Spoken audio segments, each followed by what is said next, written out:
already live and recording. No. We must go live. Go live then on YouTube, right? Yeah. I shared that link on Facebook. It's a pity we did not use this option of, streaming through Facebook as well.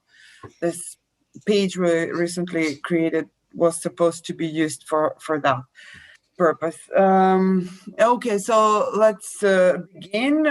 I'll briefly introduce the initiative before introducing Paul. The School of Materialist Research is an initiative of several individuals and the institutions behind them, let's say, but primarily those individuals, that seeks to provide, let's say, free online platform for graduate level or advanced level of education. It does not need to be graduate level. It could be purely informal and for non-academics, but still students, auditors, potential students, auditors that are able to and well equipped with knowledge to follow the discussions that will be taking place here. So at the moment, this is the concept of the initiative we are functioning on. In the future, from fall on, we hope to be able to offer some more formal formats, while yet retaining this, initial form of, commons and, knowledge of and platform open and accessible to as many people as possible. The main idea is to bring in a closer conversation philosophy, the social sciences, humanities, and the so-called hard sciences, what intersects all these very diverse intellectual interests of the speakers, of the founders. So let me mention the group of founders. So it's me, Katerina Kolozova, then it's Adam Nojak from Arizona State University, Vera Bullman from Vienna Institute of Theory of Architecture, and Iris van der Toyn, who is a teacher at Utrecht University, but also affiliated to other institutions in the Netherlands, including Eindhoven, who are supporting at this moment the initiative as well. So all of us, and also our initial lineup of speakers, including Paul, Ray Brassier, so it's a diverse group of speakers, are very different in our interests, in the style in which we present our research, but what connects us all is this interest in materialism. So I'll stop here with the presentation of the initiative itself and briefly present Paul. Paul is trained in economics and computer science.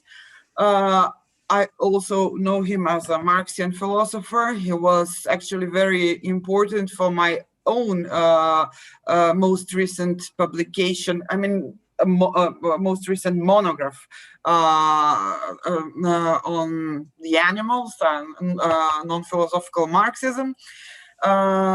Especially his writings on Turing and materialism, and his also the limits of computation. Both are cited in the book.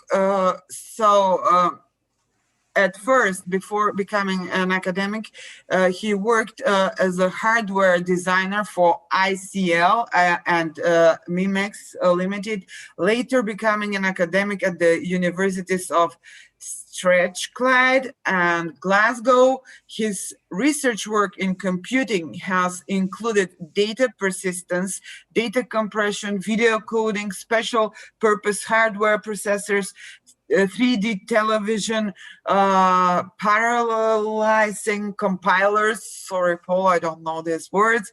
And the physical foundations, so the physical foundations of computability. That's why his work has been important for my own, for example, and that's what connected us in this project and also in a book project we're working together on along Greg Michelson. So his published work in economics has covered value theory, models of profitability, and economic planning. He retired in 2017 and is now an honorary researcher at the University of Glasgow. His main books are Toward a New Socialism, Classical Econophysics, Computation and Its Limits, and How the World Works. I think this is the most recent one. Translated editions of his work have been published in half a dozen languages. So, Paul, finally, the floor is yours. Okay, thank you, Katerina. What I'll be talking about here are themes that Greg Michelson and I have developed over a number of years, reflecting as Marxists on the work of Turing and using ideas from materialism and from Turing to criticize what we saw as idealist tendencies within computer science and within the philosophy of computer science. And I'm not going to cover the critique of these idealist tendencies at the moment, because that's relatively technical computer science ideas. I'll be introducing the most basic ideas about why we regard mathematics and computation as inherently a physical process, inherently a material process. So let me share my screen.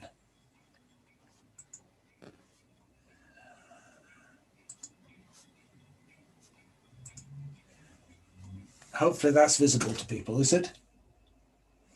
Yeah. Yeah. Okay. So materialism, Turing, and mathematics is what I'm talking about. I'm going to be dividing it into two parts with questions in between. So the first one is about matter and mathematics, and the second session will be on Turing and thought.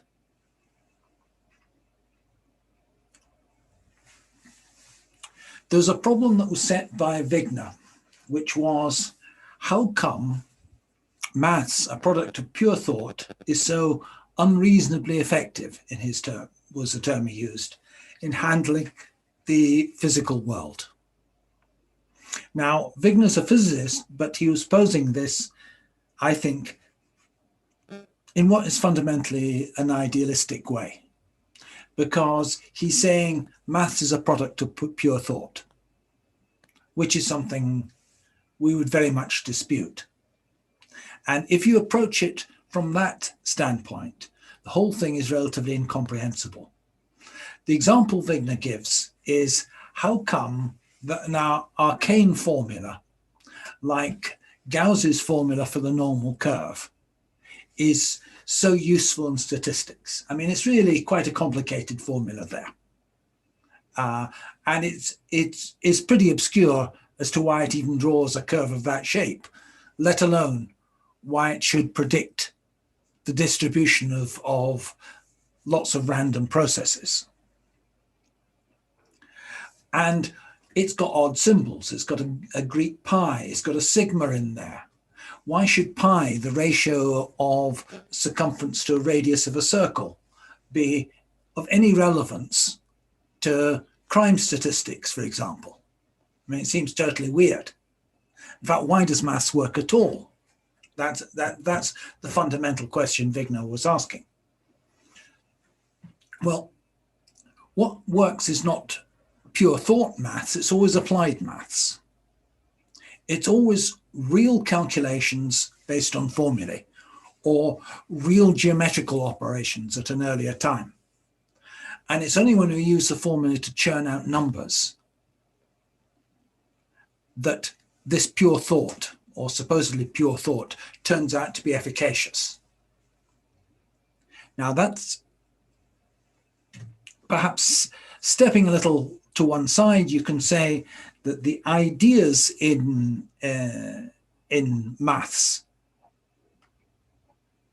may be suggestive to people of things which may happen or ways of understanding things.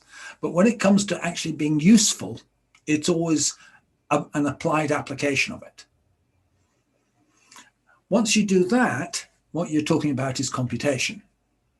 And the formulae that are used, for instance, Gauss's formulae, is a type of software. You don't think, people didn't think of it as software before the 1950s, before there were automatic systems which could interpret those symbols and do the calculations. But it was software. It was a formula which a human being could mechanically follow and arrive at a calculation. In order to do that, there was always some hardware as well.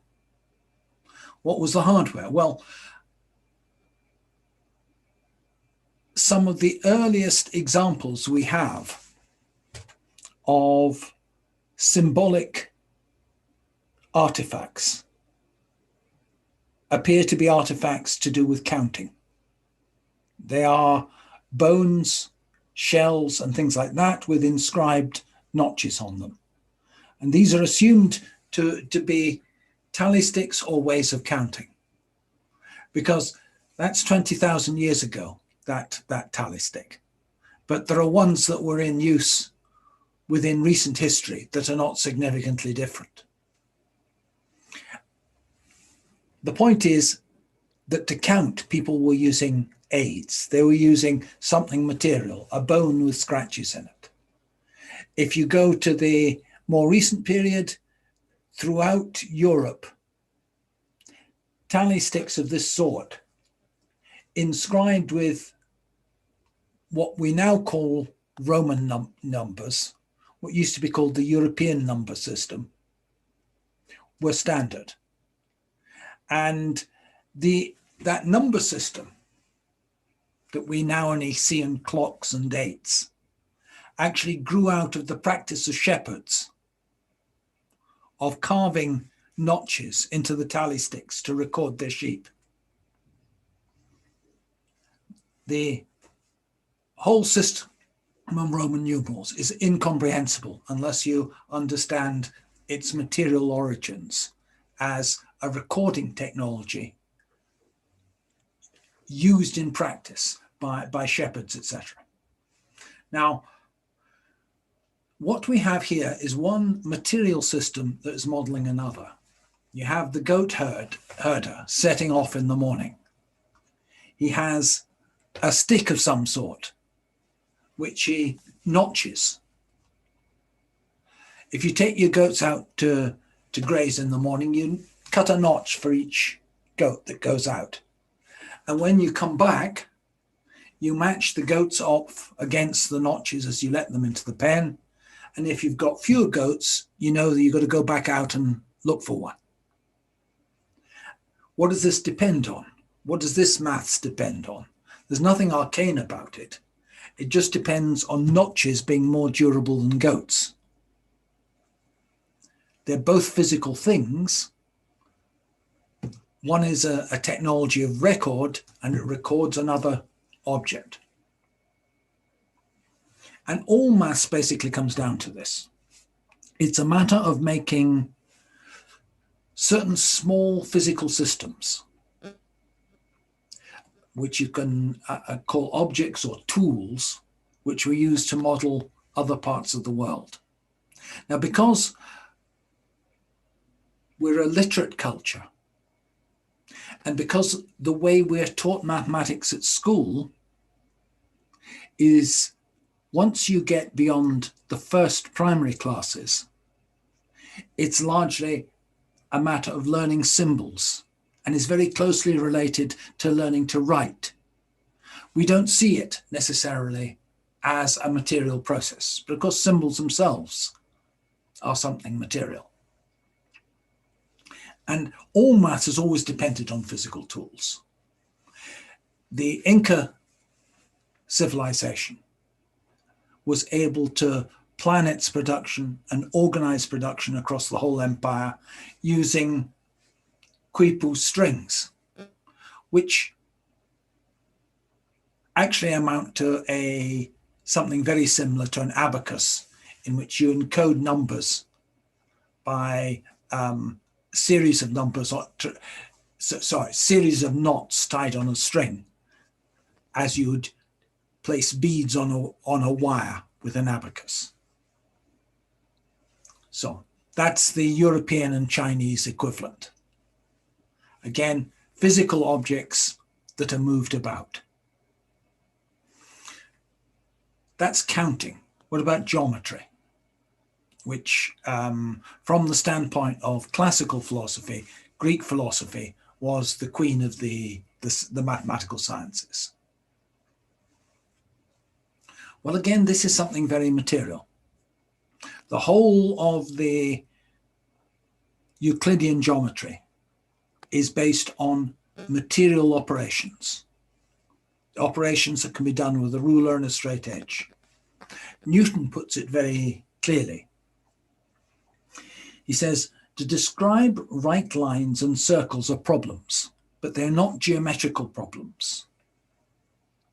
What does he mean by that? He says, the solution to these problems is required from mechanics, and by geometry, the use of them, when so solved, is shown. And it is the glory of geometry that from these few principles, brought from without, it is able to produce so many things. So what he's saying is, drawing lines and circles isn't a geometrical problem. It's a problem of having a device to do it, a mechanical device to do it. And these principles come from without, in that they came from mechanics. Therefore, he says, geometry is founded on mechanical practice and is nothing but that part of universal mechanics which accurately proposes and demonstrates the art of measuring. So Newton, at the introduction to the Principia, is taking an extremely materialist line on what the primary mathematical discipline of his age was, geometry. It's a branch of universal mechanics. Let's take an example of this in terms of Greek architecture, where people are building temples. I've superimposed on that design of the temple the golden ratio, which was the basic subdivision principles that were held to lead to, well, is presented in terms of principles which lead to harmonious design, something purely aesthetic. But there is an underlying practical reason why these ratios are used. Now, in this thing, we see that the ratio of the height to the width of the temple is set by the golden ratio, and by successive subdivisions, we get the height of the pediment, etc. And all the other components are formed out of these repeated subdivisions. But why is this ratio relevant? Why do they choose this? Why is it taken to be golden? It's because it has a recursive defining relation, that the ratio between the height and the width is equal to the ratio between the width and the sum of the height plus the width.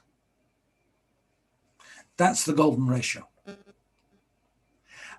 The point is that with that, you can recursively decompose the golden ratio into smaller ones.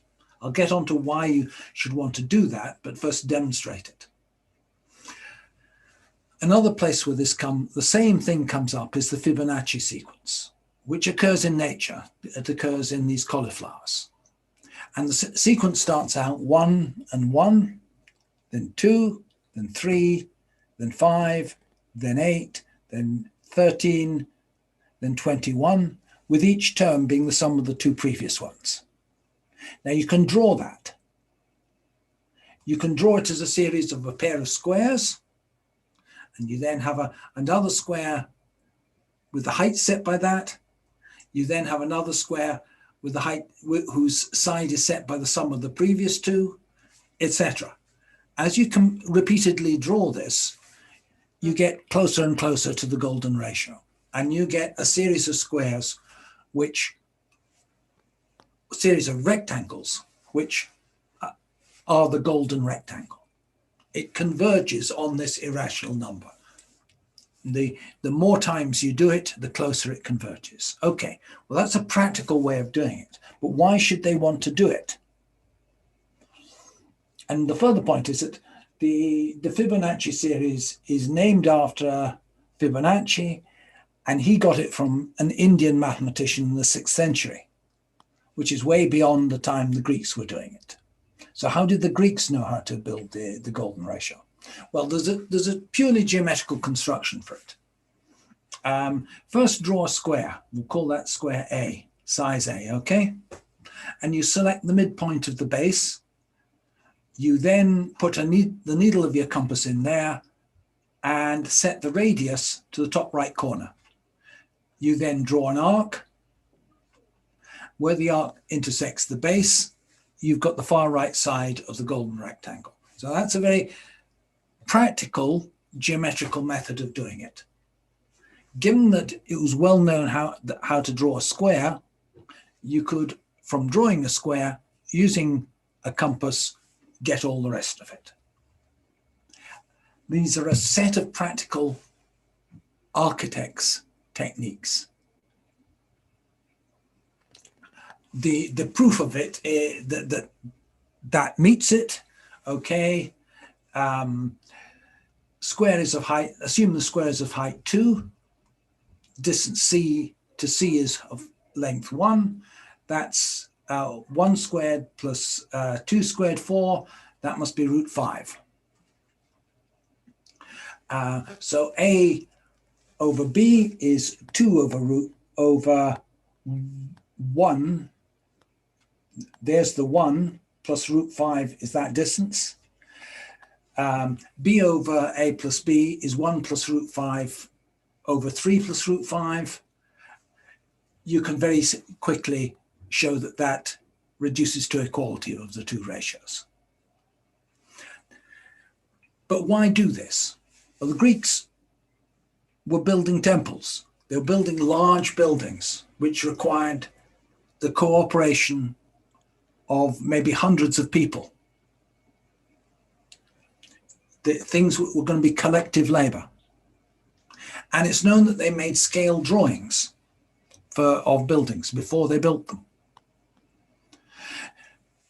If you're going to make a scale drawing of a building and you want to establish regular ratios between them, that recursive reconstruction from the golden ratio gave you a way of setting out the proportions of the drawing.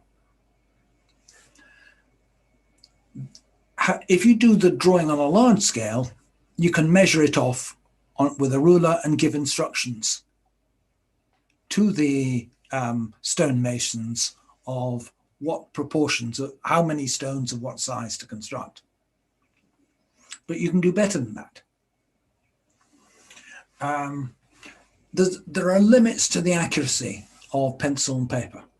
I've tried drawing it, and if I set A to 100 millimeters, the closest accuracy I could get with a pencil and paper was that B was a distance of 162 millimeters, whereas it should be 161.8 something.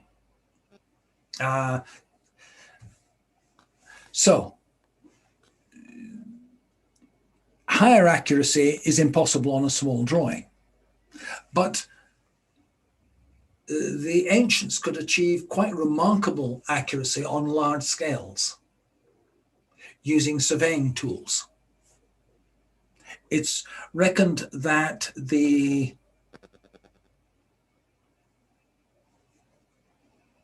Romans could lay out roads over many kilometers to an accuracy of 1 part in 10,000, in 100,000 by surveying tools. So what does this do? It means you can engage in collective labor to make something large. And you can engage in this collective labor to make something large to a high degree of accuracy using some pretty basic tools, which basically use plumb lines and taking sightings along the plumb lines and placing poles in the grounds at various distances.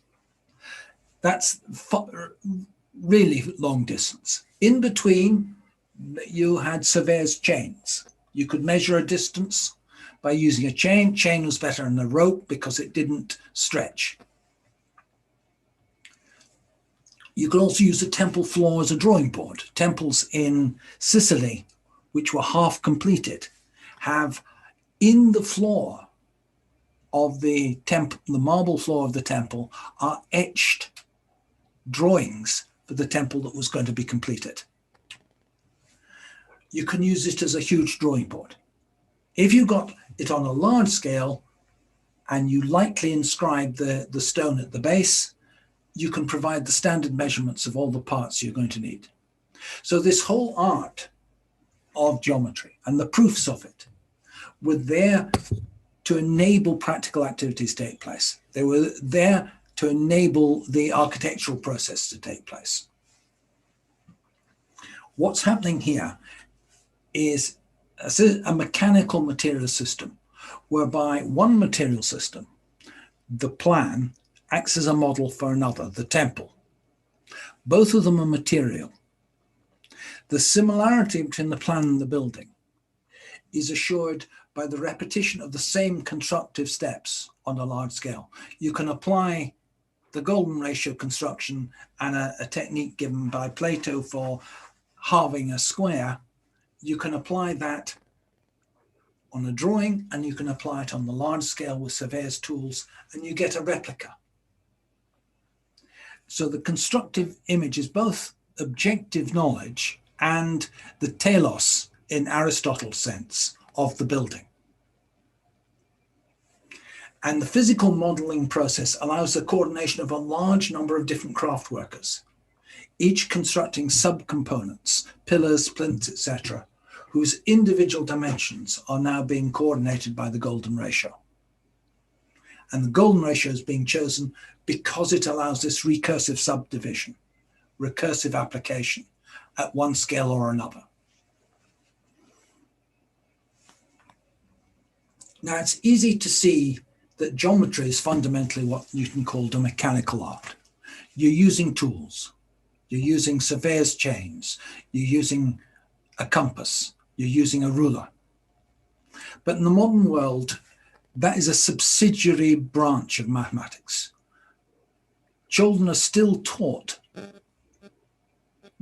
some degree of Euclidean geometry, but we're not used to solving problems using Euclidean geometry. It's taught more or less as a sort of rote thing that you have to learn at school. But how often do you actually come up with a problem and solve it using these techniques, unless you're a surveyor? In the modern world, we rely mainly on arithmetic and algebra, and these accentuate the idea that mathematics is something ideal, not material, because it appears to be taking place without the material tools of the surveyor. But what are the still material supports? I think there are. Let's take something that you're taught in school maths. You're taught about circles and spheres, and you learn by heart that the volume of a sphere is 4/3 pi r cubed. But I certainly was not taught How do we know that? It was just something we were taught to learn by heart. How was that discovered? Well, it was discovered by Archimedes, and he discovered it using what he termed his mechanical method. I'll run through his mechanical method applied to it.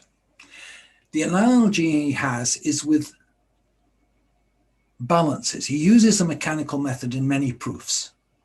And in all cases, it's based upon reasoning about how objects of a particular shape would behave if they were weighed in a balance, and how many of objects of one shape would balance an object of another shape. That is an extremely, he explicitly says, it's a mechanical method. Now, it's an analogy, but he probably actually did the experiments this way initially, and he then proves them. Let's take how he proved the volume of a sphere. He does it by hypothetically weighing a unit hemisphere and a unit cone on a balance, and shows that added together, if you weighed those, they would weigh the same amount as a cylinder.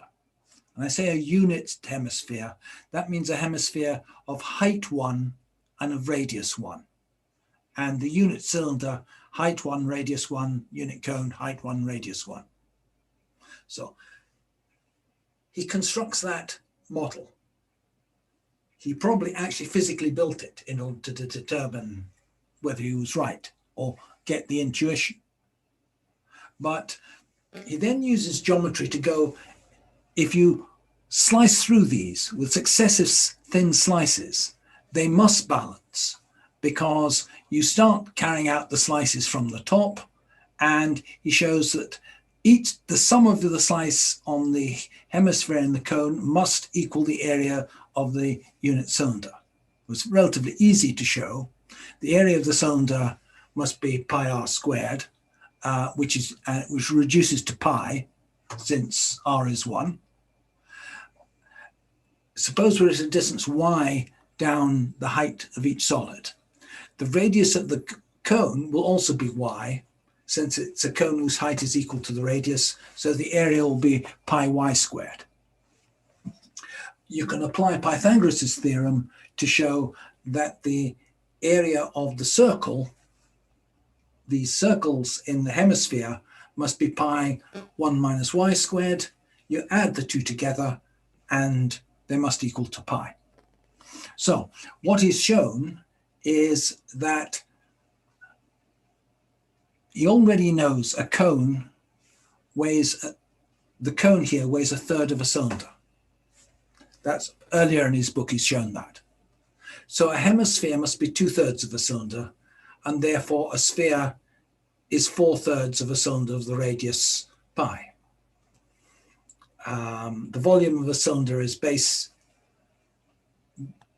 the base area times height, which is pi r squared times h, but h is r in this case, so the answer is 4/3 pi r cubed. Now, that's just a formula which we learnt at school. But how is it derived? It's derived from mechanical practice. In his book, he describes it as a mechanical method. We don't know for sure whether he performed it as an experiment first, but the way he presents it makes it seem he does, because he says you have to make sure that the material that the hemisphere and the cylinder and the cone are made of is the same density. You have to make them all of material the same density. So he's presenting this as a mechanical experiment, a material experiment, and he only derives the result from it. Now, what happens as you transit to symbolic maths? Well, when you learn symbolic maths at school, you learn it with material tools. You learn it with either a slate board and a chalk or pencil and paper. What happens when doing this kind of maths? The child looks at the board. They run through their mind, what is the rule that I've learned off by heart? and then they act by writing down the answer. It's a hand-eye coordination cycle taking place. It's not pure thought, it's bodily movement. It's thought plus bodily movement that's involved. And the same for algebra. Again, you look at the formula, you apply a rule, and you then rub out or write down new symbols. And you repeatedly apply that to more and more parts of the formula, more and more lines until you get your answer. So again, it's a hand-eye physical body coordination process that arrives at the answer, not pure thought. It's physical labor. It's a physical labor of making marks with chalk. And in all cases, it's impossible without physical aids.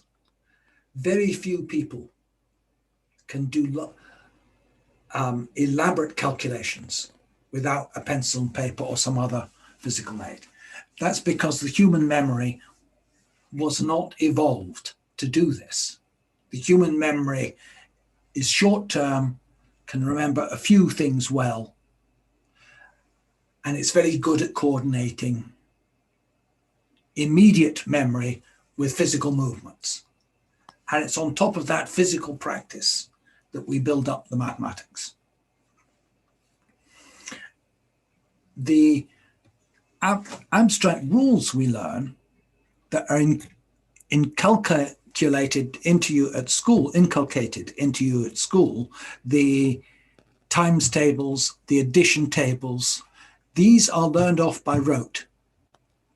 Unless you know those by rote, you can't do the rest of it. You're also taught rules for the manipulation of symbols. And these are, in a sense, software. And a blackboard is a store. And a human is a sequencer. And you combine those three things, you have a general purpose computer. Because they could do those things, human beings could perform any calculation. Because they could follow these rules, because they had blackboards, because they had chalk. And this was the argument as to why computers were what we now call computers, mechanical computers, were possible. If you could build a machine that could detect a small number of symbols at a time, if it had a finite internal memory or state, it had a set of rules that it could apply, and has some kind of external store to write and record out calculations, then that machine could do anything that a mathematician could do. And if you look inside any actual computer chip, it has a hierarchy of such things. You have instruction decoders, which can recognize a small number of symbols. Well, small, maybe 1,000 symbols in a modern computer, maybe 64 in a RISC chip. They have a finite internal memory, which is, from the point of view of modern computers, you'd say it was their status register and the program counter. They have a set of rules for what to do, which is what we would call microcode. And it has an external memory in which it can read and write and store and record calculations. And these are then universal machines. That is a physical implementation of Turing's original idea of how such a machine will work. I'll talk about it a little more in the second session after we've had the question and answer session. What about logic? Doesn't maths work by logical deduction from axioms? And there appeared to be a logical deduction there on Archimedes' part to derive 4/3 pi r cubed. I think the way to approach this is that these are rules of an art. They're procedures that people have learned that work. The axioms that Euclid chose were chosen such as to ensure that he could prove Pythagoras' theorem. If Pythagoras' theorem had not been provable, or a contradiction with Pythagoras' theorem was proven from his axioms, he would have changed the axioms till he had the right axioms. So there's a Darwinian process taking place here, that the formal systems which survive are the ones which give the right answer.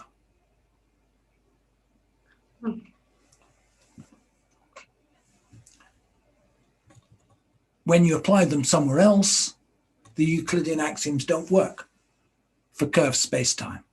And it's only when you practically have that problem that you introduce Minkowski space and other metrics and things like that. Okay, I think, yeah, that's the end of my first session. And I think the schedule is we now have about 20 minutes question and answer. Is that right?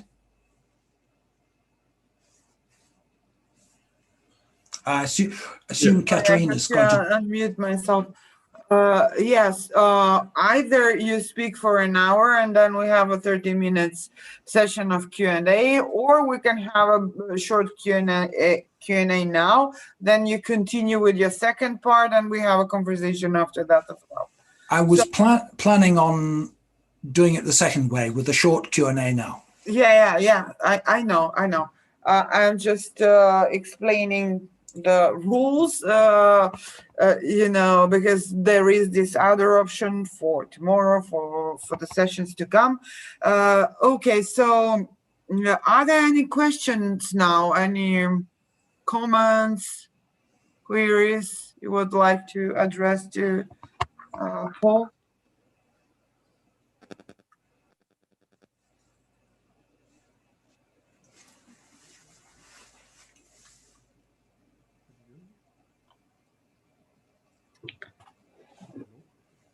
Oh, wait, I have to.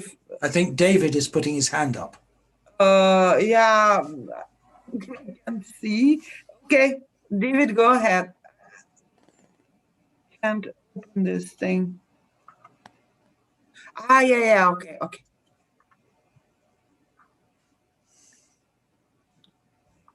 David, who? Shaden. Luffer. It's me. Is it me? Can somebody hear me? Davor. Yeah, I'm here. Davor. Yeah, I hear. Did you raise hand? Did you want to comment? Mm-hmm. He is raising his hand. He's waving it. Yeah. Okay. Why can't I see it? I can see the entire list. I see somebody else's hand, but not Davor's. Okay, so Davor, are you going to talk now? Yeah, I would like to. Can you hear me? Okay. Oh, now you can hear me, right? Yes. Okay. We couldn't hear you. Yeah. Yeah. A bit louder, Davor. Louder, maybe closer to the microphone. Yes. I'll try. Okay, thank you, Mr. Cockshott, for this very nice introduction. Made it very clear, right, how mathematics is related to the physical reality, let's say like this. I would like to add something, and I would like to ask a critical question. Maybe I'll start with the critical question first. Maybe I'm sure you can respond to that, but spontaneously, I didn't see an answer. When you showed the abacus earlier on, right? And you said that basically the abacus is an expression of let's call it a physical system, right? Still, you need an observer who will see the numbers.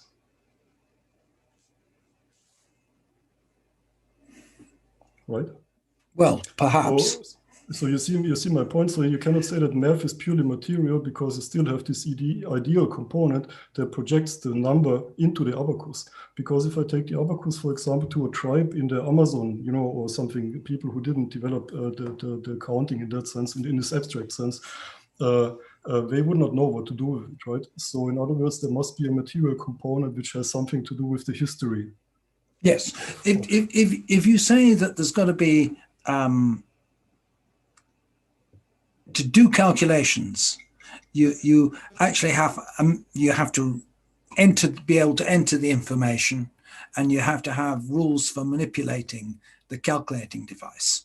And those would typically be part of a human culture, but in principle, you could construct a mechanism which will do the same thing. And we don't use abacuses inside our computers these days because we've got better ways of doing it, but they do calculations without there being any observer there, so long as they have the ability to set up physical systems with a number of discrete states. Each row of the abacus has got 10 discrete states. Some early computers in the 1950s used something not far off an abacus, what was called a decatron tube, which was a cathode ray, a tube which had, it was a type of neon discharge tube, which had 10 discrete points at which a discharge could occur. So you could build electronic analogs to abacuses and they would do the calculations without there being anyone there to observe them. Now, in those days, they still built them in such a way that you could look at it and see the numbers. Yes, yes. But you could put a sheet of cloth over it, it would still work. Yeah, you see, I understand it, and I think there's, there's nothing to dispute about this, right? But still, you need somebody who will build a machine and construct it.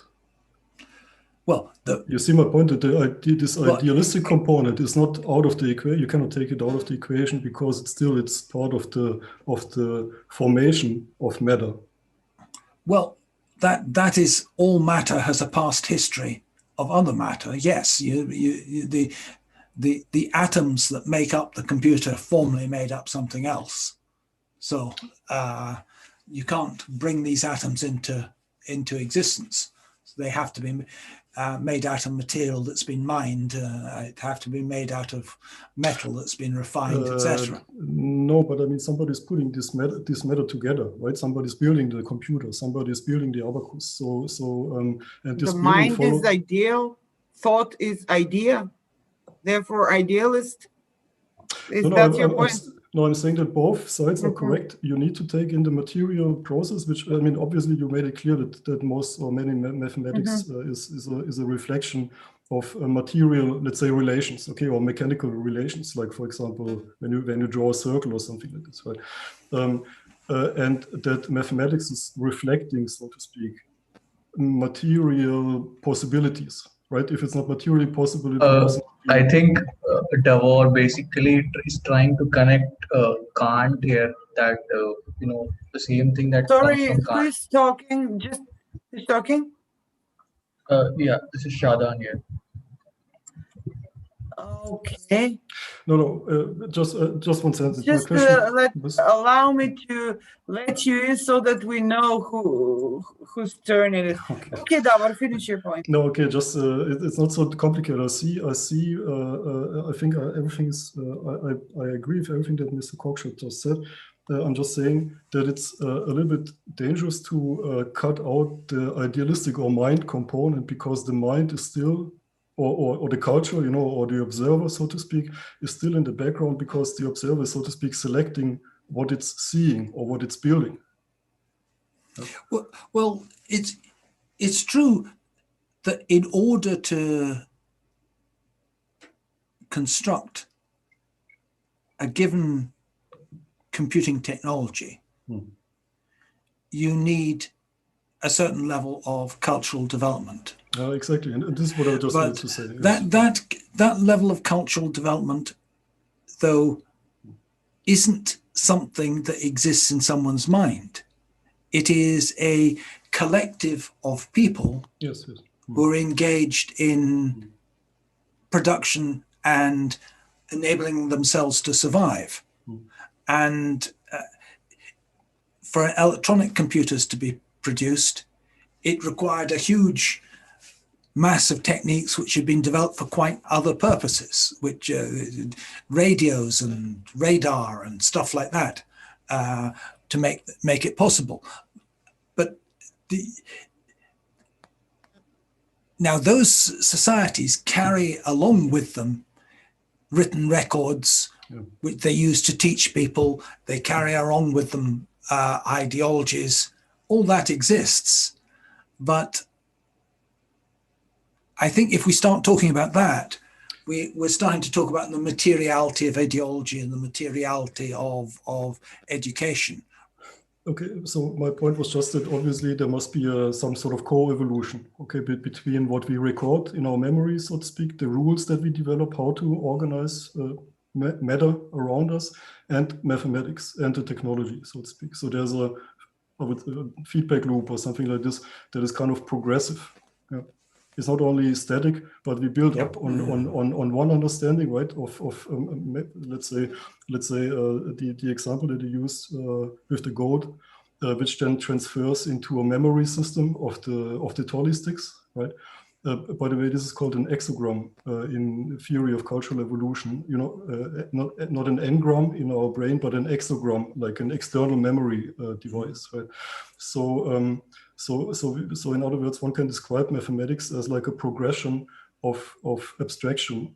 So we externalize our memory, put it into let's say, for example, with the tally sticks, into a medium, into an external scripture or something like this. And then based on this procedure and the operations that became possible with this new abstract medium, we can build up new functions again based on this new, based on this externalized memory structure. You see my point, and then we get some sort of feedback loop that progressively makes mathematics more and more abstract, so to speak. But doesn't matter how abstract it is, it still dates back, so to speak, to the mechanical, operational, material realm, so to speak. Okay, anyway, this we have two more questions.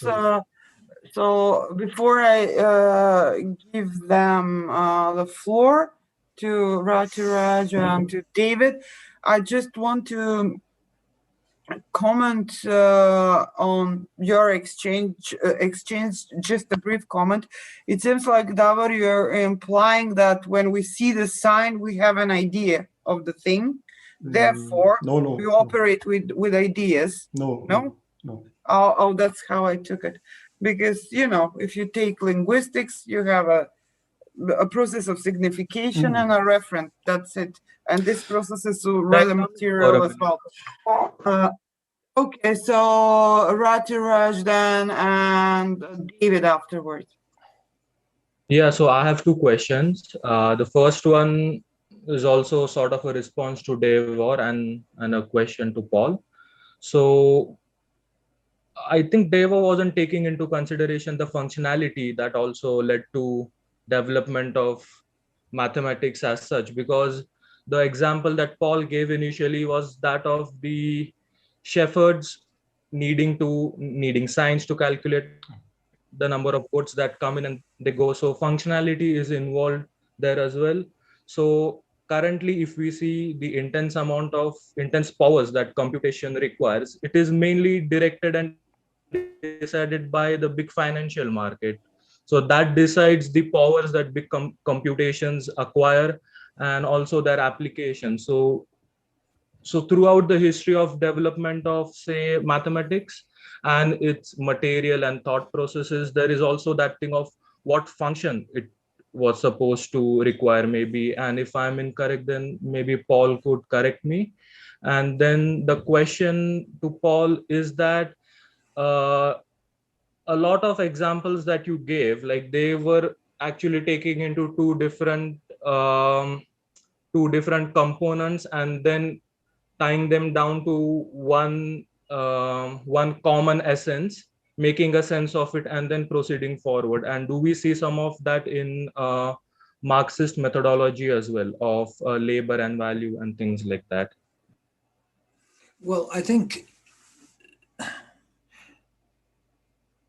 the Marx's analysis of a labor process can apply to the processes of calculation which existed in his day, in that they were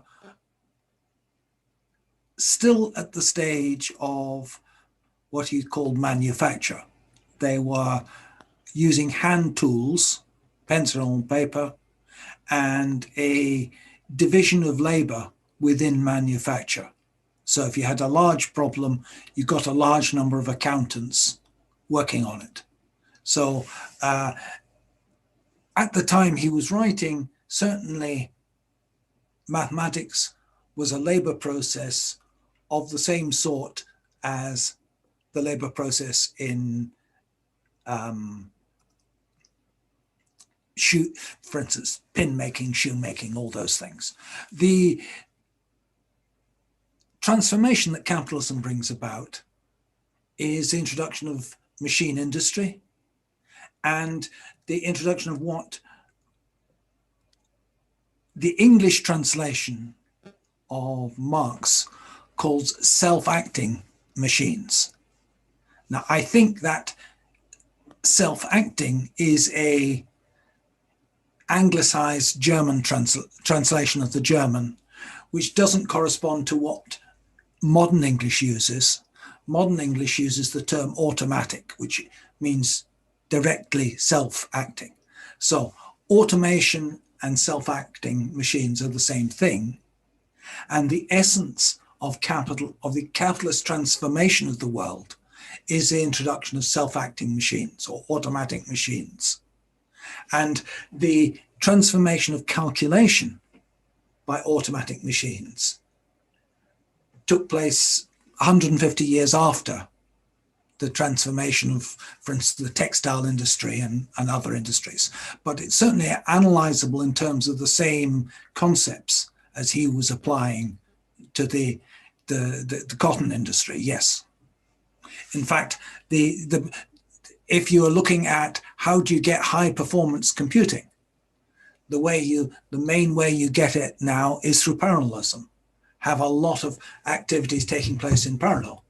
Now that was pioneered in the cotton industry when they moved from one spindle operated by one human spinner to a mule which would have 100 spindles operated at the same time by a powered machine. So the same principles of parallelism that were applied to mass production are currently applied in the computer industry to high performance computation.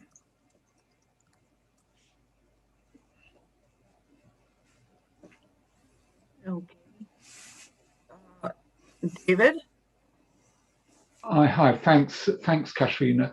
Thanks, Paul. Again, that's a really clear, fascinating exposition. There are just a few questions that are sort of hanging for me about whether the position you're developing implies some kind of formalism.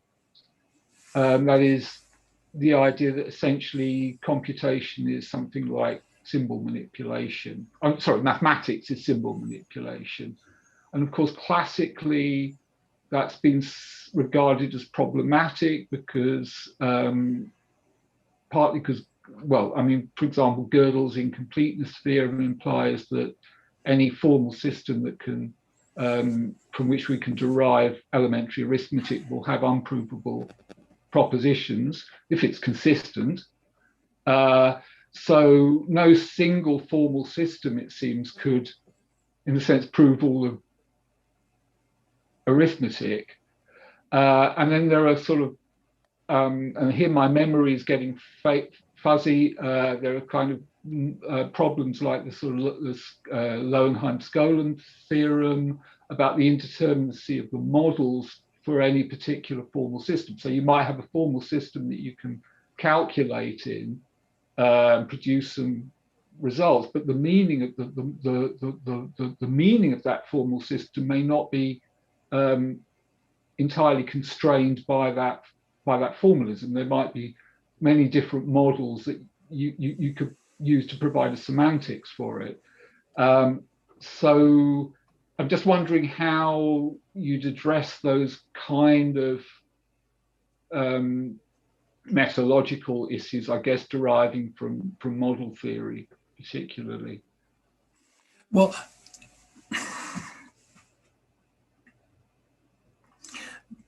my take on it is basically comes down to a technological problem. The technologies that people were using for maths until the mid-20th century were fairly simple, and there was not really much problem with them. The indeterminacy didn't arise. You don't start to get examples of indeterminacy or randomness in arithmetic and things like that until well into the 1970s, when people could do calculations that were far more larger and more complicated than they could ever have done by hand. Now, the Gödel's incompleteness theorem and Turing's halting problem, which I'll talk about next, are theoretical limitations to formalism. I agree with you. But in practice, they're so far away from what people normally have to operate with that you don't tend to encounter them. For instance,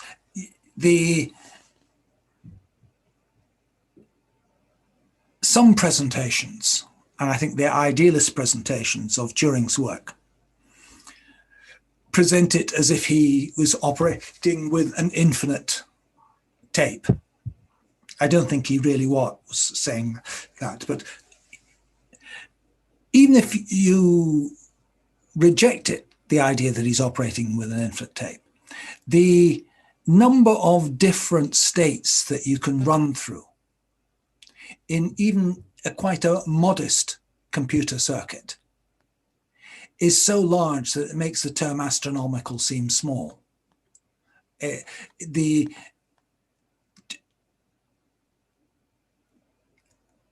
Trying to exhaustively prove that a computer of the 1960s, like an IBM 360, was entirely correct in terms of its logic, was something that was beyond what you could do formally. And what you relied on were techniques which gave you enough confidence that was going to work. And I don't think that is any different from the engineering problem of designing a bridge that you hope won't fall down. In all cases, these are engineering problems to do with reliability. And I used to work at ICL in the 1970s. And I know that our reliability was crap compared to IBM's reliability. And I was working on verifying that the circuits we were building would meet the logical properties that were intended. And you were doing it to within a certain probability. And this is a semantic system, and ICL 2966 or something that I was working on was a semantic system for doing all of mathematics in principle. But they come down in the end to very physical things. How quickly does a particular pulse arrive in one part of a computer, which is down to physics. And those concerns turn out to be much more pressing than I mean, there are some branches of computer science where non-computability does have some bearing. You can say that in principle, certain type theories used in a programming language like ML could in principle generate paradoxes of the Turing halting problem or Gödel type. But they're not things which you prove that that's a risk, and then you don't try and avoid using them in a way which would cause it.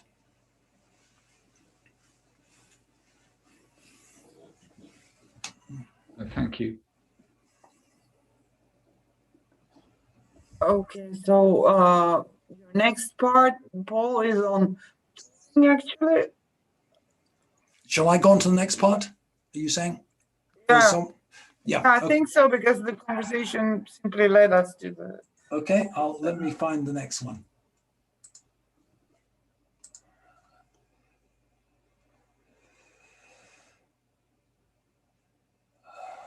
Excuse me a moment, I just find the file, part 2.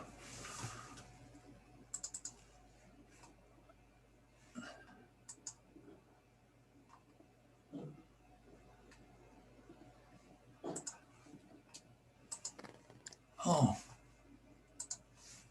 sorry, I've opened the wrong thing. Let me do it again.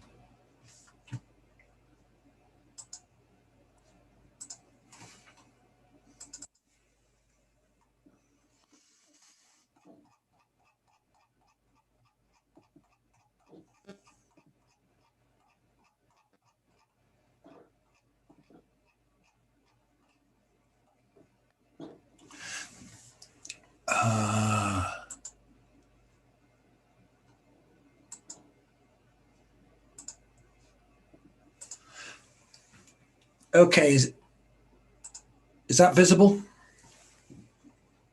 Yeah. Okay. Many of the topics which were coming up in the questioning relate to this part, really. And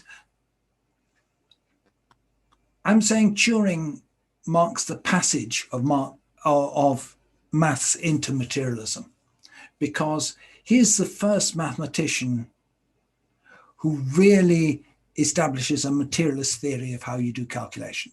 You can see that Newton is acknowledging that geometry is a branch of mechanics and mechanical arts, but it is Turing who really puts it onto the ground. I'm going to go through a series of stages talking about from reason to formalism, Turing's conception of maths, the Turing machine, the halting problem, decision problems in code breaking, which he was working on, could machines think, and the lasting impact of this. Now, the classical view is that reasoning was a faculty of the soul, or the faculty of the mind. And it was the presence of reason which distinguished humans from animals. And you had this sharp distinction between the godlike human and the mere animal. And there are rules for correct reasoning which can be taught, and philosophers like Aristotle develop these and lay out the laws of syllogisms, etc. And in a sense, this is still the problematic at the transition, because our modern computers are based on Boolean algebra. But Boole thought he was laying down the laws of thought. And what he said is he had noticed that logical reasoning can be treated mathematically. He says, let's conceive of an algebra in which the symbols x, y, z, etc. can admit indifferently the values 0 and 1, and of these values alone. The laws and axioms and processes of such an algebra will be identical in their whole extent with the laws, the axioms, and the processes of the algebra of logic. So what he's doing is arithmetizing logic. And the process of arithmetizing logic means that it can then be written down as a set of calculations, can be written down symbolically or algebraically. But also this mathematical basis of it becomes the basis of all modern computing and data processing. The laws of thought in his case is, he says, let's assume we represent 1 as being true, false as 0, in which case and is equivalent to multiplication. True times true is 1 times 1 is 1, true times false, 1 times 0 is 0, so and is multiplication. Or is a special form of arithmetic. I've made a mistake there. 1 plus 0 is 1, but the normal or this normal arithmetic gives us what we call exclusive OR, because you can't have both of them, but you can have the other form of OR where one or the other can be true. From this, it's relatively easy for people to go on and develop symbolic notations for all of it. So you get a formal notation from being able to take statements for all X, for all A, for all B. A or B is equivalent to not B or not A, and De Morgan's rules, etc.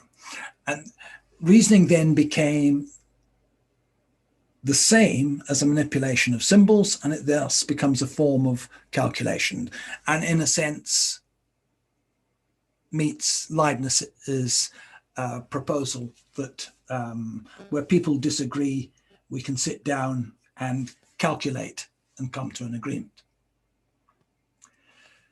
So this is the question that David was asking. By the turn of the 19th to the 20th century, people were saying, could we therefore found all of maths on logic, which Russell's saying? Could you use logic to deduce the truth of any maths proposition?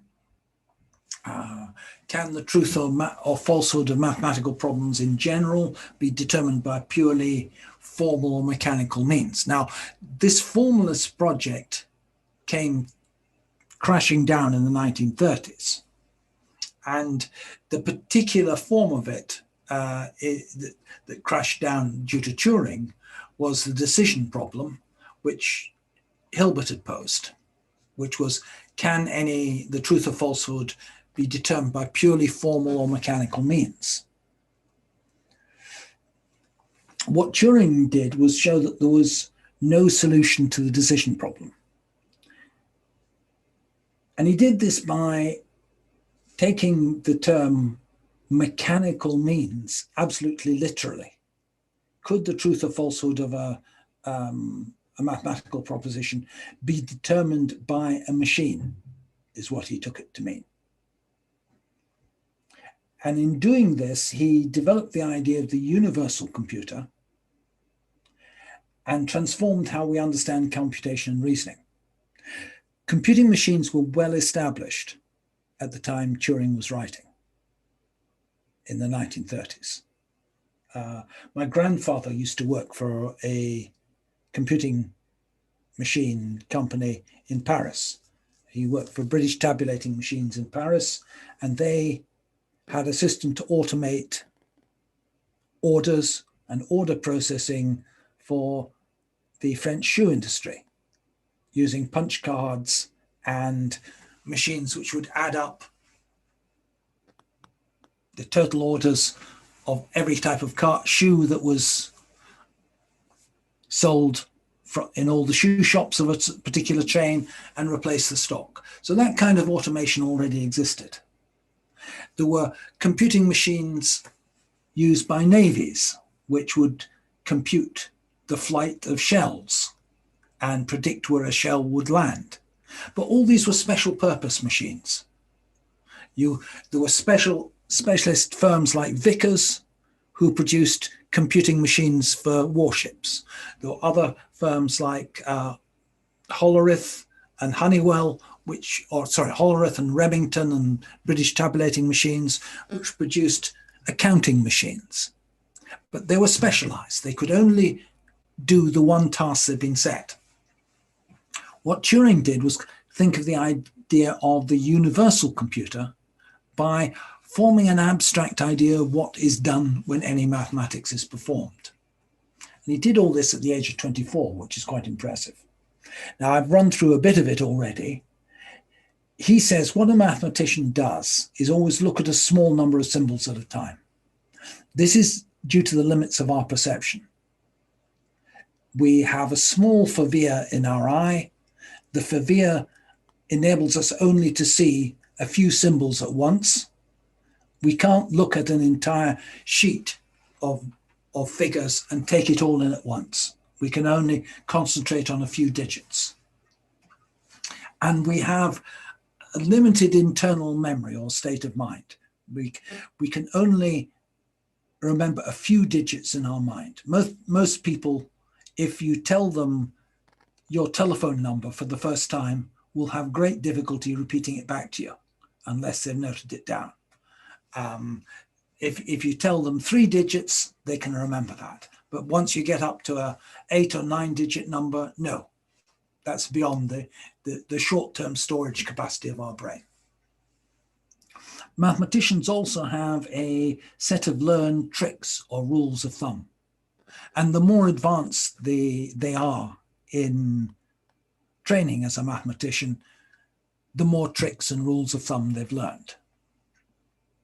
But they always need a pencil and paper to write things down, or a blackboard. So let's take what maths that is taught at school. You're taught how to add 13 to 28. You look at 3 and 8, you have a rule of thumb, which you were taught in primary 2 probably, that 3 plus 8 is 11. That just comes to your mind immediately because of the associative memory that your mind has. You're then taught rules of what to do. A rule of thumb, you write the one at the bottom, you write another one at the top. Again, you look at 2 numbers at once, change within your mind to remember a digit 2. You look at the next number, apply a rule of thumb, and you get the 4. So what we have is a feedback relationship in which you only focus in on a tiny bit of the formula. Now, we all know that that's what you do. The originality of Turing was to say, well, that's all that's ever done. Suppose you are doing a piece of algebra, you're doing the same. I want to multiply x into a plus b. Well, I can remember x. I look up at the formula, what's the first thing? It's a, so I write x at a. I look up at the formula and it's a plus, I copy the plus. I still remember that I'm working with x, so I can say it's xb, and then I put the closing symbol in. At any one time, I'm only remembering a tiny bit of it, and I'm constantly looking up and down, looking up and down, looking up and down. And he said, that's just the limits of what a human can do. So if he can build a machine that can detect a small number of symbols at a time, has a finite internal memory or state, has a set of definite rules to read in memory, and some kind of read-write system. Now, he says, when you're learning maths, you use squared paper. Well, we don't really need to build our machine to work with squared paper. We can cut it into a long strip, a tape with squares on it, and that will work just as well. It's easier to build a machine to do that. So essentially his machine was, it had a tape which could move back and forth. On this tape, symbols could be written. This actual practical one that was built uses blank 35mm movie film as its tape, because you can easily wipe things off if you write them with a marker pen. You can rub it off. The basic mechanism is you can move the tape back and forward. You've got a drum here which can either erase or leave the symbol. If this drum moves around to the other position, it can make a mark. So you have tapes, cells which have marks or no marks, which is a binary system. You have a photoreceptor which says, have we got a mark or not got a mark? And then you have your rules of thumb, which says if I'm in state A and the tape symbol is 0, I write a 1, I move the tape to the right, and I move to state B. So every Turing machine program is comprised of saying, in each state, you look as there a mark or not a mark. You have something you write, either you write a 1 or a 0 or rub something out. You move left or right, and you move to a new state. Just with that mechanism, he was able to show you could do any arbitrary calculation.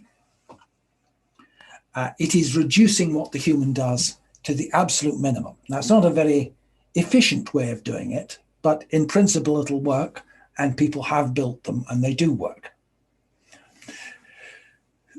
Conceptually, what you have is a rules table, a read-write head, and a tape. Now, what made it universal was he says, we can put another program on the tape. So we can have a tape that starts out with a program which tells you what to do with the data. You have a rules table in here, and then you have a meta program here, which essentially invokes things that the rules table can do to operate on this data. So he introduced the idea of there being multiple levels of interpretation. And this idea of multiple levels of interpretation is what all computer science subsequently is founded on. From the most basic level of interpretation that's carried out by the electronics, a level of interpretation that's carried out by microcode, a level of interpretation by machine code, and a level of interpretation by a high-level language, and working up through multiple levels of interpretation. It wasn't so far off from what actually became practical computing. If you look at the machines that were around doing practical accountancy work in the 1950s, they were basically tape machines like that. And the tapes provided their memory. They had a very limited amount of internal memory, and they did all their calculations on the tapes. They were magnetic tape, not pen and ink tape. The machine he actually built, when he eventually got the funding to build one in the 40s, the machine's preserved in the Science Museum in London. And instead of using a tape, he used a tube filled with mercury. And a mark was a sound wave passing down the mercury. And a blank was no sound wave. So you have an output transformer with a quartz crystal, which could introduce a pulse going down the mercury, and then it's picked up sometime later and is refreshed and put back into it. So that the same memory circulates round and round and round at the speed of sound. It seems awfully slow by modern electronic terms, but the speed of sound is an awful lot faster than moving mechanical tape about. Now, why is this relevant to Hilbert's problem? The point is that any system of mathematical rules and axioms can be written down as a computer program. So my previous picture here of a program followed by data can be viewed as a list of axioms followed by a theorem, where the list of axioms are encoded in the machine code of your basic machine.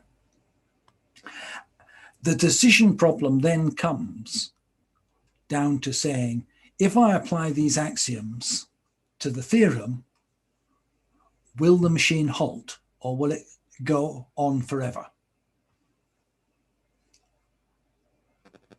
What if the computer never stops? Can we show that a computer, given the axioms and a theorem, will halt with a true or false answer? And this is what the decision problem comes down to. If we can show that we've built a computer that, given a set of axioms and a theorem, will always halt, then we would have shown that Hilbert was right, and you could prove the truth or falsehood of any mathematical proposition by mechanical logical means.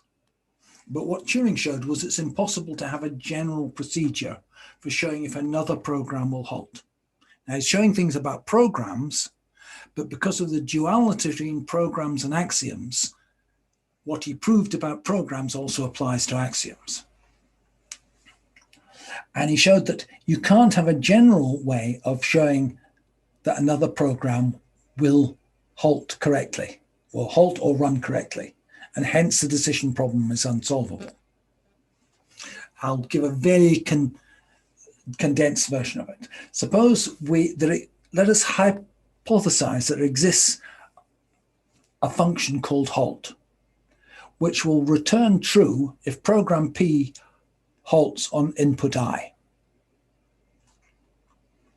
We now define a new procedure, Z, which applies, I should have said X, Y there, which applies if, sorry, that should be X. If halt of X applied to X, then loop forever, otherwise halt. So if X would halt applied to itself, then we loop forever. What happens if we apply Z to itself? If we run Z on itself, there are two cases to consider. Program Z halts on input Z, hence halt returns true on input Z, hence program Z loops forever on input Z, because we've written program Z in such a way as to loop forever. Hence there's a contradiction. If it decides that program Z is going to loop forever on input Z, then halt would return false, and therefore program Z would halt. Another contradiction. So what is essentially done is he's reconstructed the liar paradox in terms of computer programs and shows that since you could write a program equivalent to the liar paradox, there can be no formal mechanical means of determining whether it's true. So this sets limits on what can be achieved by mechanical reasoning. It indicates there's no way of seeing if an arbitrary mathematical formula follows from a set of algorithms. And the practical point about this is it sets limits on our ability to prove the correctness of software. We can only prove the correctness of certain subclasses of software where we restrict the operations that are allowed. And these things can be proven correct, but the restrictions that are imposed are often quite restrictive or things people don't like. And therefore, in general, the programming languages that people want to use are ones which are, as we say, Turing complete. And as such, you can't prove definitively for all programs that they're going to be correct or incorrect. This is not to say you can't prove that certain programs are correct and certain programs are incorrect. It doesn't follow that there are no provably correct results in maths or no provably correct results in software. You can choose, there are many programs you can prove are correct and classes of programming language for which you can prove things are correct. So what's happened here is that reasoning has moved from a faculty of the soul to a formal process with Boole. With Turing, it becomes a mechanical process, something done by machines. And this places it on an entirely material foundation. It's no longer something ideal, something about airy spirits, etc. Let's look at the other thing for which Turing is famous, which is code breaking. This is the German Enigma machine, but there were lots of analogous encoding machines developed by other countries. Basically, they are substitution codes, which replace one letter at a time with another letter. The way the Enigma did it was you had a rotor. The rotor had wires inside it which mixed up the letters so that an electrical pulse going in on J might come out on B or something like that. Every letter is connected to some opposite letter. And you have three of these rotors in succession. By itself, this would be an easy cipher. because it's just a substitution cipher, and substitution ciphers in general are just variants of the Caesar code, and all of those are easily broken by probability analysis. You know that the frequency of E is the most frequent letter, so you count up which symbol is most frequent and you deduce its E, etc. And you build up from that. But that only works if the substitution is constant. On a machine like this, it's not constant. You type one letter and then rotor A moves round by one position, after which all the letters substitutions have changed. And once that has moved around 26 times, the middle rotor rotates by one, etc. The net result is that there's a vast number of different permutations, and this was thought to be unbreakable. The way you set it up at the beginning of the day was to enter a day setting, which was a particular set of letters on which the machine started, and then you could start typing and it would send the data in code from then on.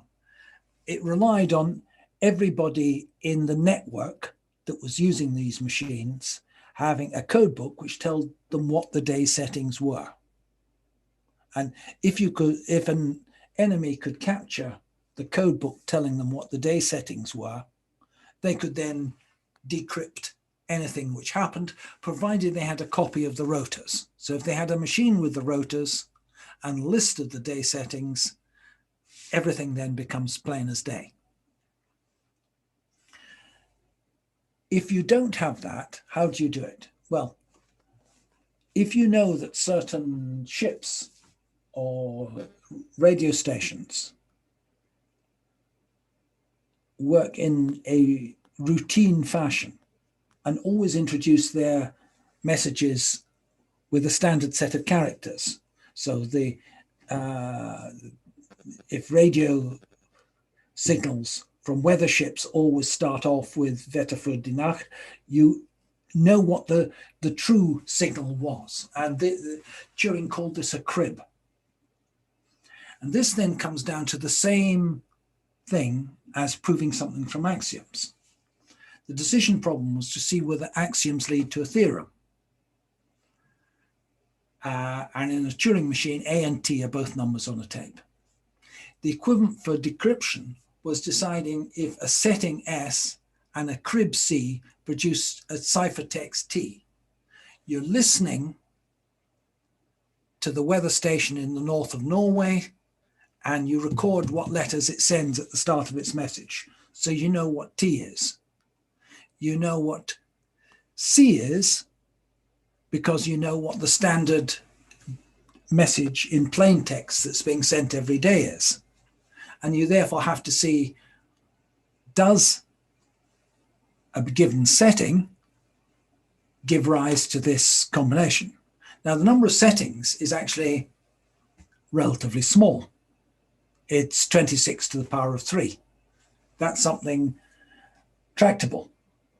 You can then build a machine which systematically goes through all these settings and attempts to establish a decision procedure. Does setting S in combination with crib C produce plain text T? Sorry, ciphertext T. So that's the machine he designed, and these systematically working in parallel ran through all the possible settings until it came up with one which gave the right answer for that known plain text and ciphertext that form the start of the message. Once you know that, you know what the setting for the day is for every message sent on that network. And if you've recorded all the messages on the network, you can just decrypt all of them. Talking about lasting impact, the fact that this was doable was a secret until the 1980s. The fact that it had been solved and a machine to do this had been built in the early 1940s was a secret until the 1980s. And it's said that the British government kept it a secret because after the war, they had sold to many countries enciphering machines based on the Enigma design, telling them all that these were unbreakable ciphers. More significantly is the notion of universality.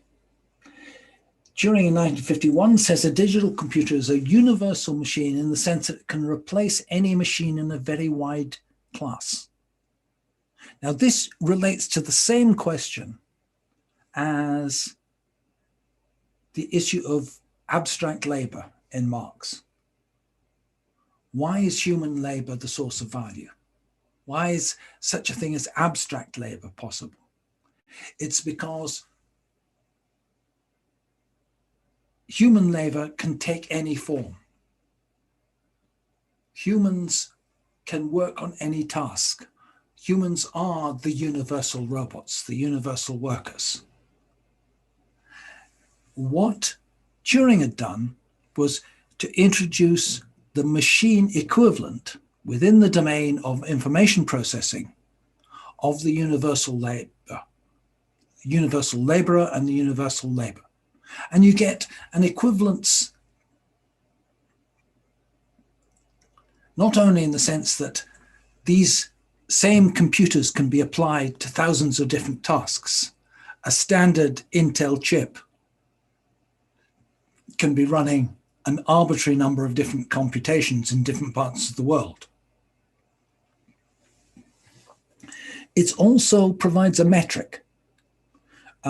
Marx says that the amount of labor time required to make something is the metric of value. In computing science, we have the idea of computational complexity, and the computational complexity is the number of cycles that it will take a universal computer to solve a problem. And you have different degrees of skill of human workers, and you have different speeds of individual computers that a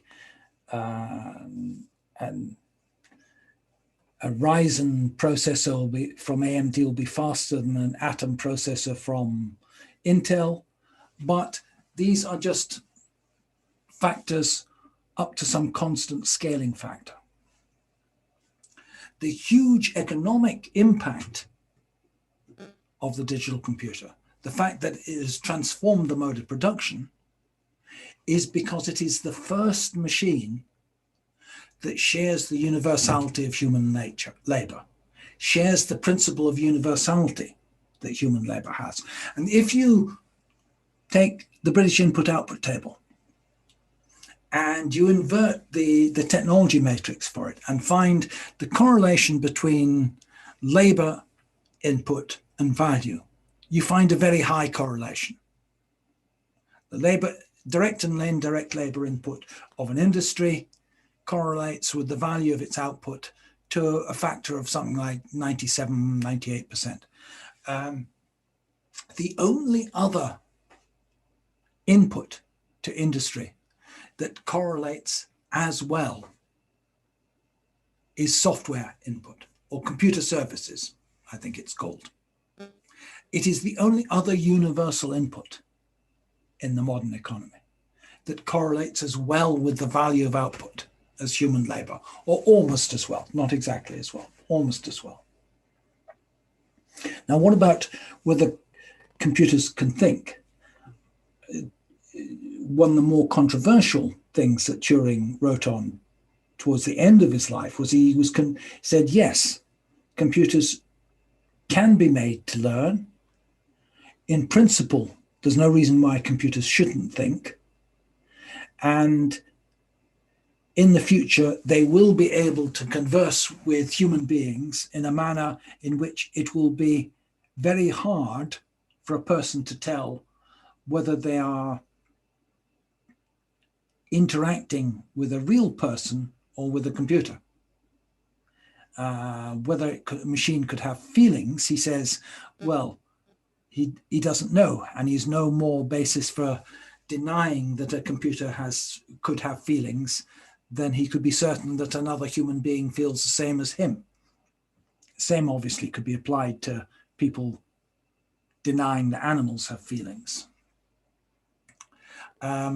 If you want to get to the grips of these concepts, I think the Copeland's collection of Turing's works, The Essential Turing, is a good starting point, and a good theoretical commentary on it is provided by Chaitin's books. For example, The Unknowable is the one I'm giving there, but he has a series of books which are equally valuable. I'll stop there. Okay, great. Thanks, Paul. So we still have some time for questions, not much time, I would say. We're past our time limit, I believe. We were supposed to end at 8 if I'm not wrong, but regardless, we have some time for questions and comments. Does anybody want to ask, say something? Are there any raised hands? No, everyone's tired. Okay. It's near supper time for most people in Europe. Yeah, well, just let's try and see if somebody will jump in. I'll ask a question and see if a conversation develops. Could you explain what the notion of efficient calculus is in Turing? And he doesn't actually say efficient. Effective? Effective. Effective, right. Okay. I always make that mistake, yeah. Effective calculus and the relation to the Entscheidungs problem, and finally to Gödel's theorem and Gödel's feedback on Turing's solution. So what does it add up to? I think that we arrive at some sort of a materialist mechanicist conclusion there if we explain this triangulation of. I think some of those things are likely to be covered by Greg Michelson tomorrow. Okay. I'll just touch on the effectively calculable. What he's saying is that a number is effectively calculable if you can write a computer program which, as you run it for longer and longer, will print out more digits of precision of the answer. So that, for example, pi is effectively calculable because you can write a program which will start running and over time print out more and more digits of pi. And pi is known to be an irrational number and therefore has an infinite decimal expansion in principle. But at the same time, that number is effectively calculable by a finite computer program. The program itself doesn't, the set of instructions required to spit out the digits of pi and go on spitting them out indefinitely is of finite length. Now, why this is important is that it establishes a relationship between the effectively calculable real numbers and the integers. And it establishes that the effectively calculable real numbers are of the same cardinality as the integers, because a computer program can be represented as a long binary number and therefore as an integer. And this integer can then be used to generate the sequence of digits of an irrational number like pi.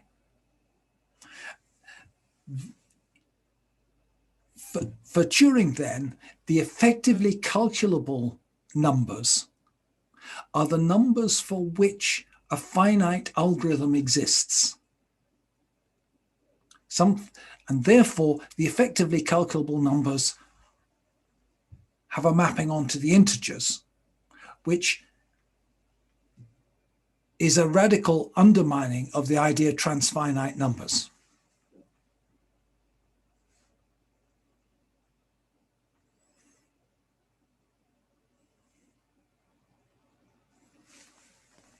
You have your muted, Katerina. Okay, thanks, Paul. Does anybody else have any questions? I had a question. Is it okay if I ask? Okay, go ahead.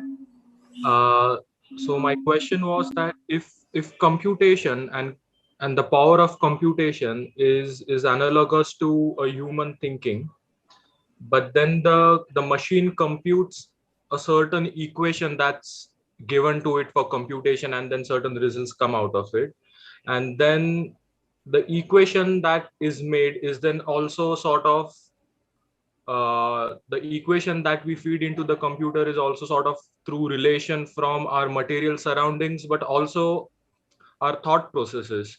So it's not just purely material, the equation that is fed into the machine, which then the machine computes further.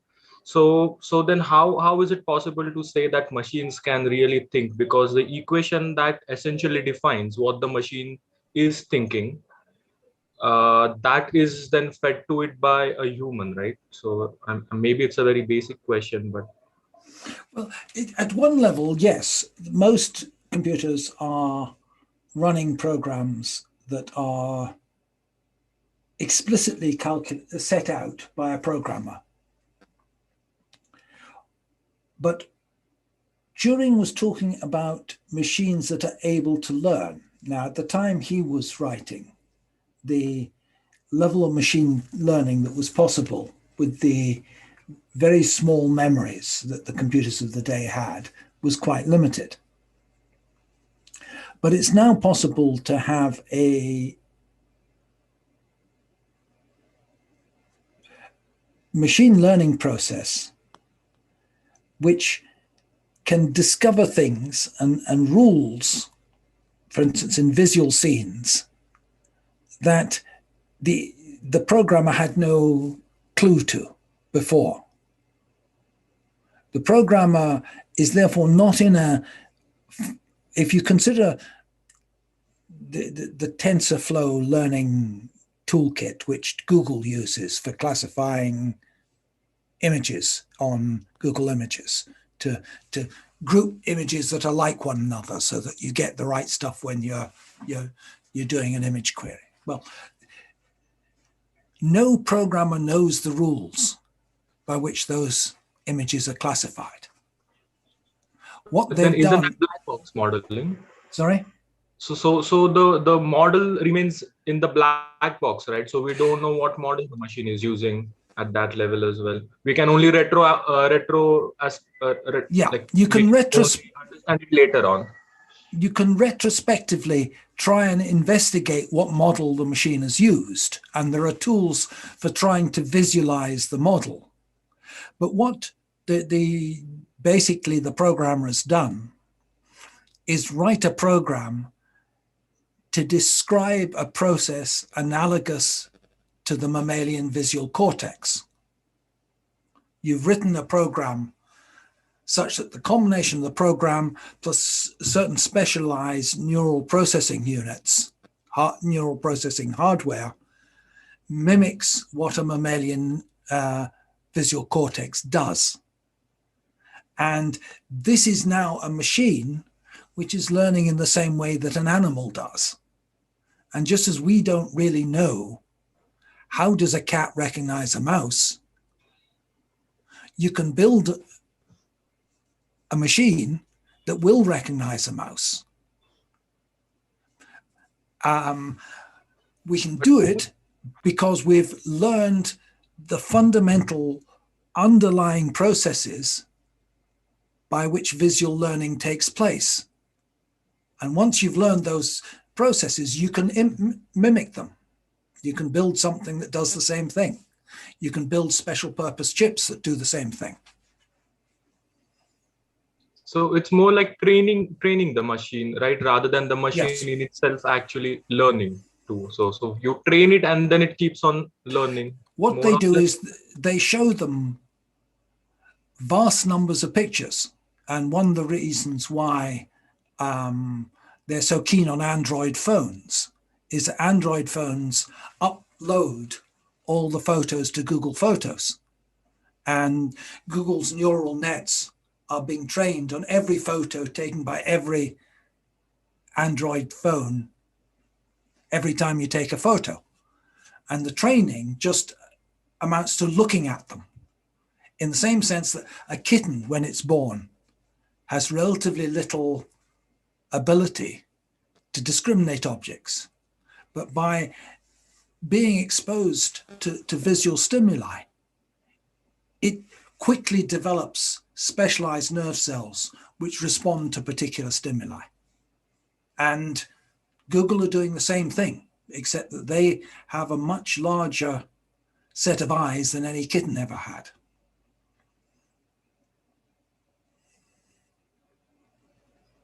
Thank you. Okay. Any other Yes, if questions I can. before we wrap up? Because it's rather late.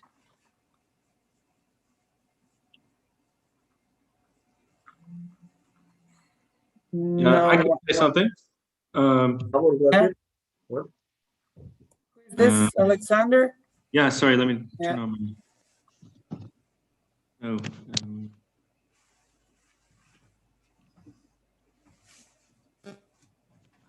Hi.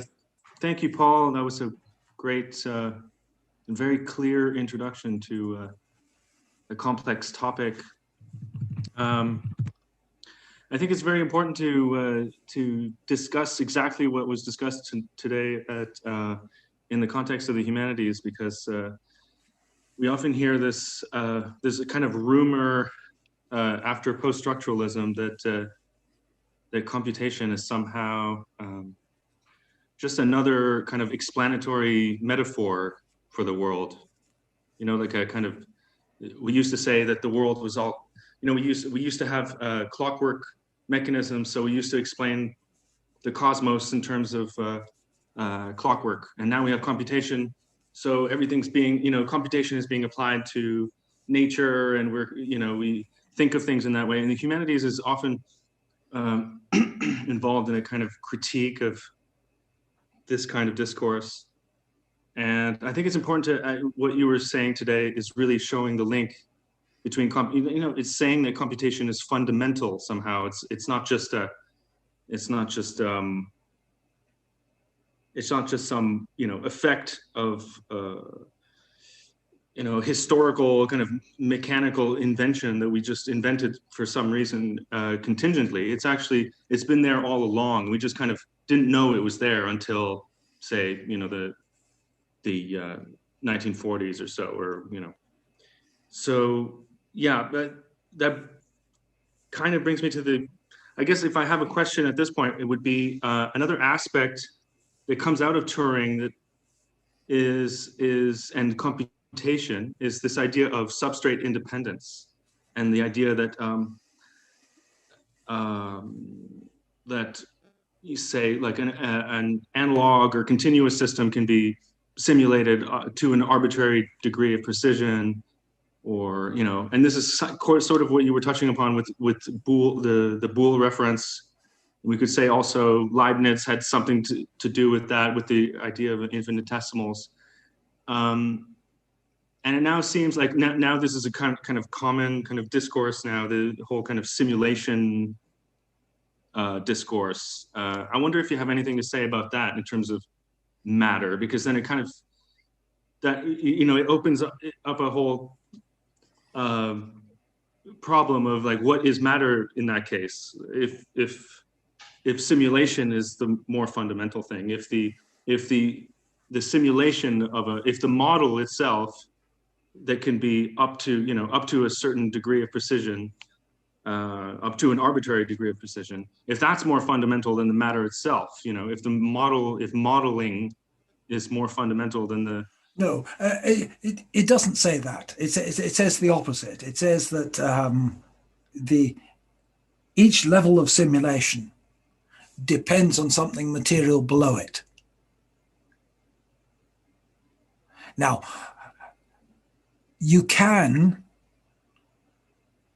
use a computer to simulate low-level things like the movement of molecules. But if you're going to do that, you need much more matter to do the simulation than the original molecules. So that the model can never model itself. There just isn't enough matter in it to do that. I built a machine for what's called lattice gas simulations, where you modeled the movement of gas molecules along wires as individual Boolean bits, and you built into each intersection the laws of Newtonian mechanics so that the stuff reflected out correctly. Now, those things are useful to a certain extent for modeling air going over an aircraft wing. But in order to simulate a few 100,000 or tens of thousands of molecules, I need an amount of matter that is, Avogadro's number times quite a lot more than the original number of molecules I'm simulating. So no, the simulation isn't the same as the model. The simulation is much more clunky than the thing it's simulating in many cases. On the other hand, if I'm simulating the solar system, obviously my computer is much smaller than the thing it's simulating. But if you're saying what fundamentally grounds it are the atoms.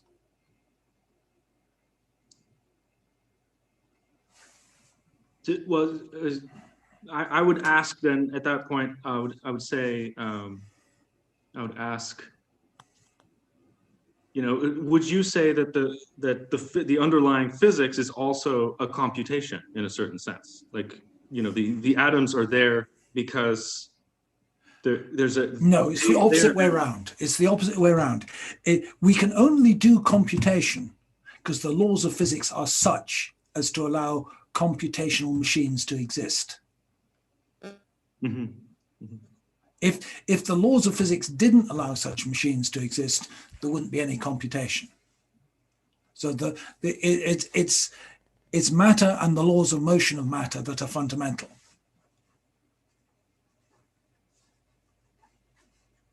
But I'm thinking of this now in terms of some recent physics, digital physics and such, where we think of the cosmos as a computer, basically, as a system, a thermodynamic, because we can think of thermodynamics and information as basically the same thing. Entropy is just information erasing itself or being lost somehow and just being scrambled. So we start with, so that kind of link between the two makes, the kind of traditional sense of matter as a substance, this kind of ground state at the bottom of the real, this kind of this thing that is what it is, beyond our observation of it and beyond our subjective projection of whatever we want on it. This idea that it is the real, out there, independently of us, is kind of put into question by that. If computation is as fundamental as it would be, but you're saying that no, the laws of nature are allowing computation, and that we should say, I haven't read your book, but I look forward to checking it out. Sorry.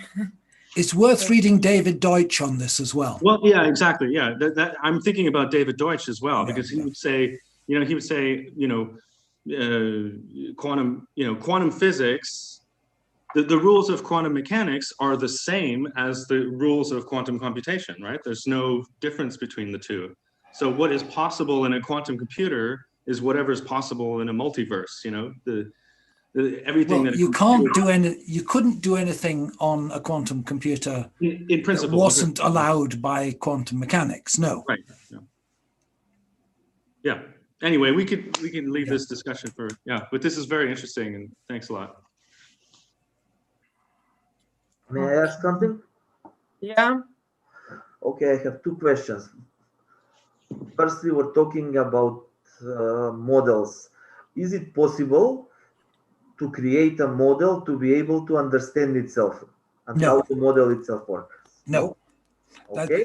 That's essentially what the type of contradiction you get in the halting problem relies on.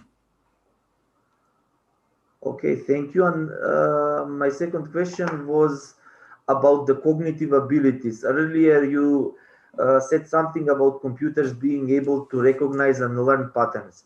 To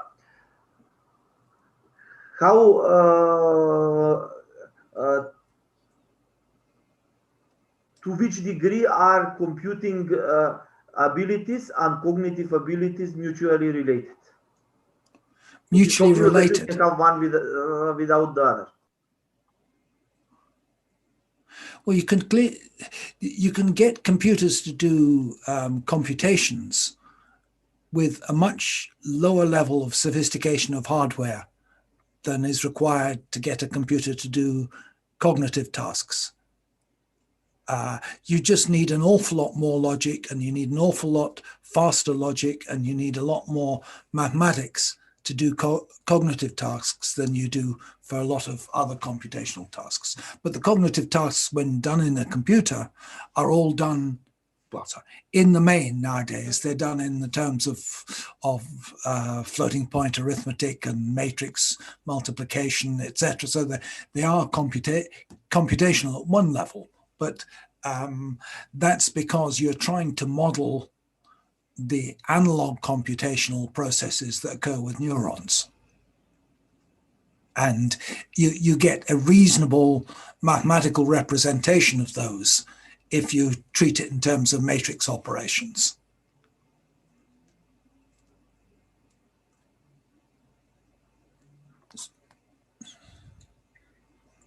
Okay.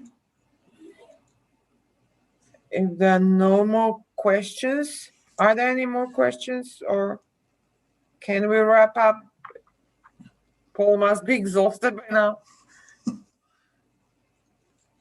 Okay, let's end for today. I think that there will be an occasion for similar conversations tomorrow with Greg, who is a co-author with Paul on many books and articles, different publications. So there will be a similarity in both topics and the approach of the talk tomorrow. So we can continue this conversation tomorrow. And also let me add one more information.